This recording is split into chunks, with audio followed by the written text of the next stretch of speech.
Have this in the public. So, sorry, why is that? Why is that? And that's where the police stopped me. Yes, and no reporters were harmed in the making of that report, we should tell you. Let's take you through the newspapers now. Here to take us through them this morning, Assistant Editor of Spiked Online, Ella Whelan, and A&E Doctor Kishan Rees. Welcome to you both. Dr Rees, one of our top stories this morning is the fact that the staff at Great Ormond Street Hospital have been receiving death threats over the Charlie Gard case. Now, this is a hugely emotive case, a hugely emotive story. There'll be people with strong opinions on both sides and equally people who can't quite make their minds up what to think in the middle of this debate. However, death threats to staff at this hospital, what do you make of it as a doctor? Absolutely. I mean, it's an awful situation. It's an awful case. That goes without saying. And NHS staff work in difficult circumstances all the time. But this kind of crosses the line, and I think when public emotion, I saw in Ashish Joshi's report, when public opinion crosses the line and, you know, staff working on the front line are getting death threats, there will be a knock-on effect in terms of how they do their job, and nobody should be subject to that. So it's a really sad thing to see. And also it's affecting families of patients within the hospital. You know, their yeah, I mean, the disruption. Yeah, the disruption to kind of normal. You've got lots and lots of sick children there. You know, it's a world-leading centre in what they do. And I think the staff should just be left to get on with what they're trained to do, to be honest, and they shouldn't have to be subjected to kind of abuse and death threats. Are there good services for the staff at the hospital who are affected? You know, many of them, I imagine, wouldn't have ever experienced anything like that before. Is there a good system in place for them to go and speak to someone?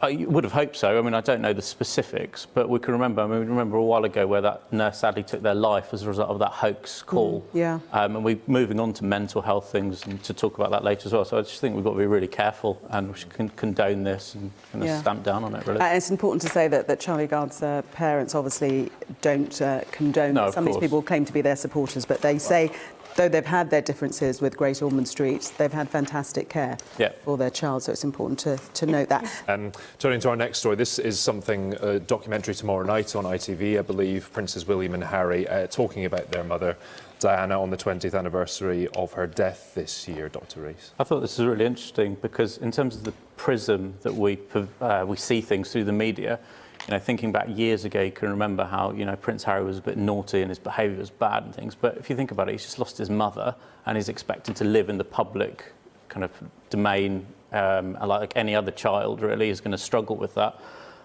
So the work that they've done with mental health, the princes, over the last kind of few months has been absolutely critical.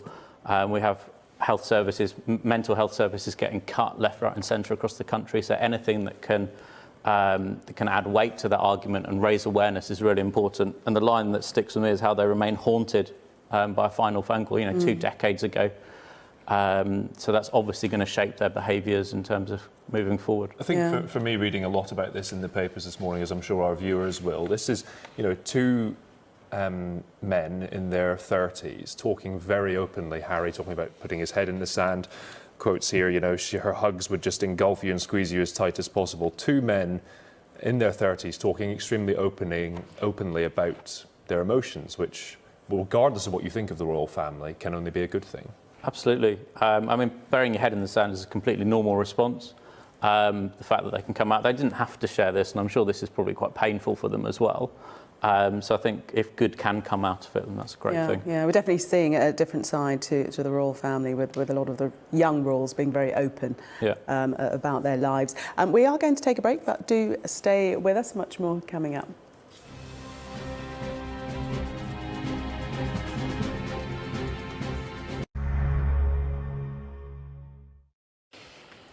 Still with us, taking us through the papers, Ella Whelan and Dr Kishan Rees. And we're having a look at Love Island. I have never had a look at Love Island. I mean, this phenomenon has bypassed me. But we're talking about it in the context of smoking on screen. Yes. I have to The Observer. Out myself, I'm a mega fan. So this story has been going on for a while. And what it is that anti-smoking campaign groups like ASH have been sort of campaigning to Ofcom about the fact that they argue that ITV is actually breaching certain codes by its depiction of smoking. Previously, their argument was because people were simply smoking quite a lot, and they do smoke quite a lot on the show. And now the argument is that they get given cigarette boxes that are plain, there's no branding. Same with Big Brother, there's no branding in the show. And the argument is that without having the horrible pictures and the things to put you off on the packets of cigarettes that you have when you buy in the shop, this is glamorising smoking. But really, I think the problem is that people have complained to Ofcom, and certainly Ash have a big problem with the fact that people are smoking on this show, lots of young people watch it, and they argue that people are being sort of encouraged to smoke, which is, this is always the argument that it's past 9 o'clock, the show is on at 9 o'clock, adults watching it, it isn't children watching it, and adults are smoking on the show. It's very much about people can make their own But a lot of decision young about it. people, knowingly or not, well, their parents might know or not, excuse me, are watching the show. Yeah, I mean, well, the rule is that after 9 o'clock, it's for adults, not kids, and whatever your parenting, rules it is yourself. But the point is, simply watching people smoke doesn't necessarily make you want to smoke, and I think this is being a little bit over the top. I think we should be really careful with it from a public health point of view, in terms of a lot of progress has been made with the smoking ban. And I can remember when you used to go into a bar and you'd come out reeking off it, and the effects of passive smoking are really bad. So if the watershed argument, I'm not sure whether it holds up in terms of catch-up, on-demand services. People can watch it all the time. So I think the watershed is kind of a little bit... That's a parenting choice, isn't it? That's up to parents for when they think. But I mean, this isn't about children. This is actually about adults. So Ash and other anti-smoking campaign groups are arguing that this is affecting adults who have free will, who have free choice to do what they want. And so it's just pushing it too far for me to say that we need to stop these adults on Love Island smoking. All the good gossip happens in the smoking area. I mean, that is to be said. That's why I miss out on all the gossip. I don't know any. I don't get any of the I'm a good old water fountain. You and me both. Dr. Kishan Rees and Ella Whelan, thank you very much. We'll see you a bit later on. Let's catch up on all the sport now.